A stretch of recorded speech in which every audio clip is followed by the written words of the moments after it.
আজ আমি কলা দামে হরিণে মাংস কিনেছি। আজ বাসায় যেয়ে রান্না করব এবং আমার স্বামীকে এবং আমার ছেলেকে জিজ্ঞাসা করব এটা কিসের মাংস।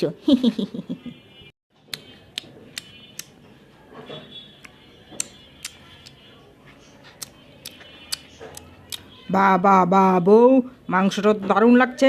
হ্যাঁ, খুব দারুণ লাগছে মাংসটা। আগে কখনো এমন স্বাদের মাংস খেতে পারিনি। এটা কিসের মাংস বউ, বলো তো? হ্যাঁ মা, এটা অনেক মজা মাংস। এটা কিসের মাংস মা? আগে কখনো এমন স্বাদ পাইনি কোনো মাংসে। বললো না মা, বললো না এটা কি খাসি না গরু, কিন্তু আগে তো রান্না করেছো, কিন্তু এত মজার মাংস তো আমরা টেস্ট পাইনি। আমি বলবো না, তোরা বল, তোরা ভেবে বল এটা কিসের মাংস। দেখি তোরা বলতে পারিস কি না। যে পারবে তাকে আরও আমি 2 পিস দেবো।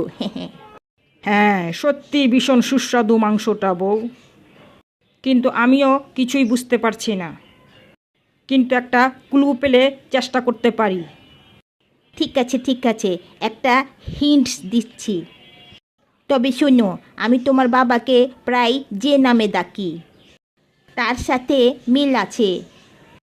ও বাবা লে, বাবা বাবা, এই মাংস খেও না, এটা বুড়ো শুয়োরের মাংস, এটা বুড়ো শুয়োরের মাংস। মা প্রায় তোমাকে বুড়ো শুয়োর বলে।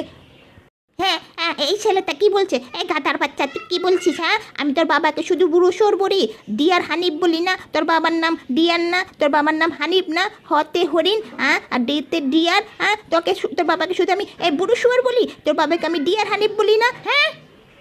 কি? হ্যাঁ, তোর মা আমাকে আড়ালে আড়ালে বুড়ো শুয়োর বলে? হ্যাঁ,